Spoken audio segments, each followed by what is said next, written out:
कल एलजी से मुलाकात करेंगे अरविंद केजरीवाल। केजरीवाल ने मिलने के लिए समय मांगा है। कल इस्तीफा देने का उन्होंने ऐलान भी किया है और कल एलजी को अपना इस्तीफा अरविंद केजरीवाल सौंपेंगे। कल एलजी वीके सक्सेना से उनकी मुलाकात है। केजरीवाल ने मिलने के लिए समय मांगा था और कल अपना इस्तीफा अरविंद केजरीवाल सौंपेंगे, क्योंकि उन्होंने ये कहा था कि वो 48 घंटे के बाद अपना इस्तीफा सौंप देंगे और तब तक मुख्यमंत्री की कुर्सी पर नहीं बैठेंगे जब तक दोबारा जनता उनको चुनकर इस पर नहीं बैठा देती। और केजरीवाल के घर एक अहम बैठक हुई है। इस बैठक में राघव चड्ढा और मनीष सिसोदिया शामिल हुए हैं। थोड़ी देर पहले ही यह बैठक खत्म हुई है और इस बैठक में आगे की रणनीति को लेकर चर्चा हुई है।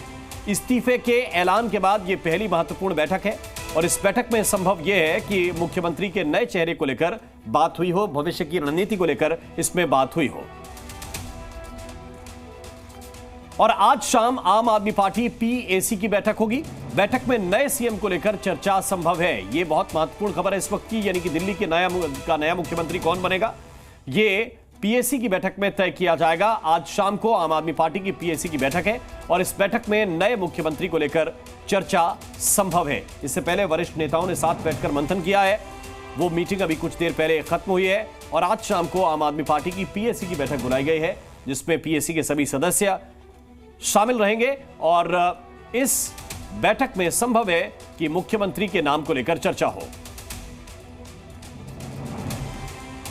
और दिल्ली की राजनीति पर तारिक अनवर और मनोज तिवारी क्या कह रहे हैं, आपको सुनाते हैं।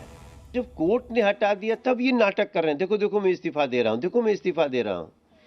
तो ये जो फर्जीवाड़े का जो सबसे बड़ा चेहरा हो सकता है ना, उसका नाम है अरविंद केजरीवाल।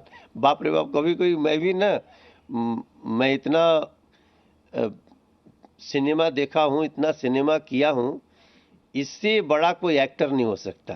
जिस प्रकार से ये पलटता है, अचानक से जनता को भ्रमित करने लगते हैं। देखिए, ऐसे देखा जाए तो उनको ये संवैधानिक अधिकार है और एक पार्टी के मुखिया होने की हैसियत से वो कोई भी फैसला ले सकते हैं और मैं नहीं समझता हूँ कि इसमें कोई कानूनी या संवैधानिक अड़चन है।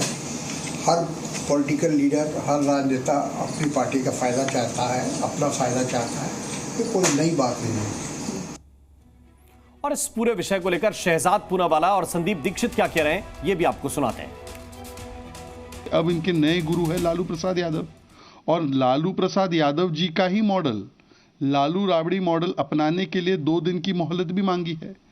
मेरे सूत्र मुझे बता रहे हैं लगातार कि जिस प्रकार से राबड़ी जी को बिहार की गद्दी पर बैठाने का काम लालू जी ने किया, वैसे दिल्ली की गद्दी पर बैठाने का काम सुनीता केजरीवाल को करने की कोशिश कर रहे हैं अरविंद केजरीवाल जी। कल आतिशी जी को भी बार बार पूछने पर कि कोई नॉन विधायक मुख्यमंत्री नहीं बनेगा। आम आदमी पार्टी में केजरीवाल है और बाकी माफ़ करिएगा, किसी को बुरा लगे ना लगे, बाकी सब घर के नौकर हैं। नौकर के अलावा कोई किसी की कोई जगह नहीं है, ठीक है। तो इन्हें अपने नौकरों में चुनना है और मैं नौकर उस सम्मान के हिसाब से नहीं कह रहा, क्योंकि जो भी काम करता है उसका सम्मान होता है। ये उसको बिल्कुल एक दूसरी तरीके से ट्रीट करते हैं। तो ये इसको मानेंगे कि भाई अब कौन ऐसा व्यक्ति आएगा जो फाइलें दबा के रखे, सूचनाएं बाहर ना जाने दे, जो हम लोग कमा रहे हैं, कमाई चल रही है, उसको सतत चलाता रहे। क्योंकि ये सत्ता का हस्तांतरण नहीं है, ये एक बिजनेस कंपनी के शेयर्स का हस्तांतरण है। और अरविंद केजरीवाल के इस्तीफे के बाद सीएम पद को लेकर कयासों का दौर तेज हो गया है। आम आदमी पार्टी के विधायक दल की बैठक में सीएम के नाम पर सहमति बनेगी। नए सीएम के नाम को लेकर कयास तेज हो गए। कौन नया मुख्यमंत्री हो सकता है? सौरभ भारद्वाज ने भी आज कहा कि इस बारे में जितनी जानकारी आपको है उतनी ही जानकारी मुझे भी है। अरविंद केजरीवाल राम नहीं है, राम तो भगवान थे। भगवान राम के भक्त हनुमान और हनुमान के भक्त अरविंद केजरीवाल जी हैं। वो तो राम से तुलना नहीं की जा सकती। मगर जिस मर्यादा के नाम पे सतयुग में भगवान राम ने अपना सिंहासन छोड़ा था, आज ऐसा उदाहरण दिख रहा है कि एक मर्यादा के नाम पे, एक नैतिकता के नाम पे, एक जनता के हाथ में अपनी पूरी की पूरी बागडोर देने के नाम पे अरविंद केजरीवाल ने इस्तीफा दिया है। और अरविंद केजरीवाल जी ने कहा है, जनता वापस बिठाएगी तो इस कुर्सी पे बैठूंगा, वरना इस कुर्सी पे नहीं। मुख्यमंत्री रहते हुए भी लगातार संघर्ष किया हो, लोगों को मुफ्त बिजली दी हो, पानी दिया हो, अस्पताल दिए हो, स्कूल दिए हो, मोहल्ला क्लिनिक दिए हो, बुजुर्गों को मुफ्त तीर्थ यात्रा दी हो, महिलाओं को मुफ्त बस यात्रा दी हो, ऐसे मुख्यमंत्री के पीछे भारतीय जनता पार्टी ने अपनी सारी ताकत लगा दी।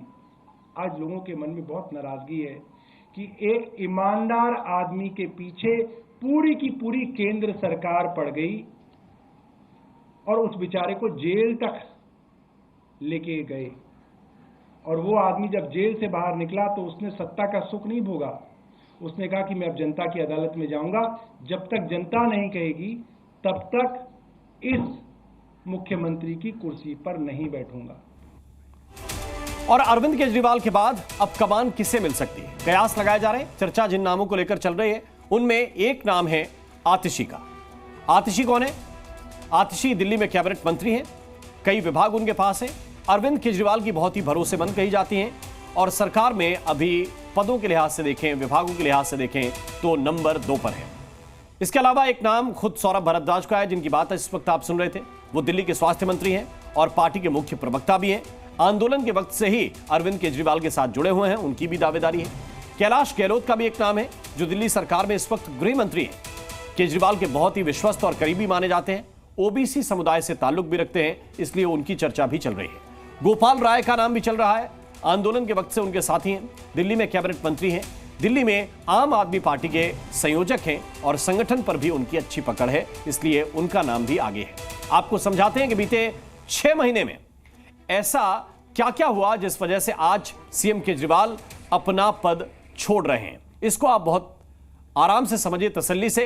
21 मार्च को उनकी गिरफ्तारी हुई, 177 दिन तक वो जेल में रहे। 13 सितंबर को सख्त शर्तों के साथ उनको अदालत ने बेल दी। 15 सितंबर को उन्होंने इस्तीफे का ऐलान कर दिया।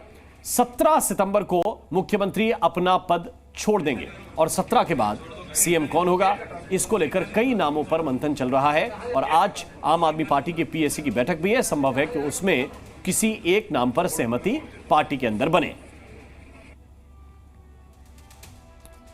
और आइए अब आपको बताते हैं 10 पॉइंट के जरिए यह इस्तीफा क्यों हुआ, इसको आपको समझना पड़ेगा। संदेश देना है कि मुख्यमंत्री रहना उनकी प्राथमिकता नहीं है, यह पहला पॉइंट है। दूसरा, खुद पर लगे आरोपों से क्लीन चिट की यह कोशिश है। जनता को यह बताना है कि वो ईमानदार है, ईमानदार वाली छवि को वापस मजबूत करना है। इसीलिए कह रहे हैं कि जनता जब चुनेगी तो ही वो कुर्सी पर बैठेंगे। आरोपी के सत्ता में रहने के विपक्ष के हमले का भी जवाब है, क्योंकि विपक्ष के लोग लगातार कह रहे थे कि अरविंद केजरीवाल को इस्तीफा देना चाहिए, यही नैतिकता है। दिल्ली वासियों के बीच सहानुभूति का माहौल भी इससे बनाने की कोशिश करेंगे अरविंद केजरीवाल।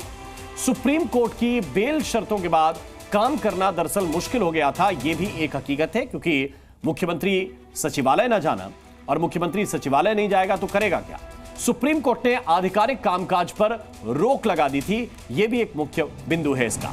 चुनाव से पहले लोक लुभावन योजनाओं का ऐलान करना और विधानसभा चुनाव से पहले पार्टी को मजबूत करना भी एक बहुत ही महत्वपूर्ण रणनीति है। लोकसभा चुनाव में पार्टी की खिसकी हुई जमीन को पाना भी एक चुनौती विधानसभा चुनाव के अंदर अरविंद केजरीवाल समझ रहे हैं और जान रहे हैं कि संगठन को और पार्टी के प्रचार को मजबूती देनी है तो फिर खुलकर काम करना पड़ेगा।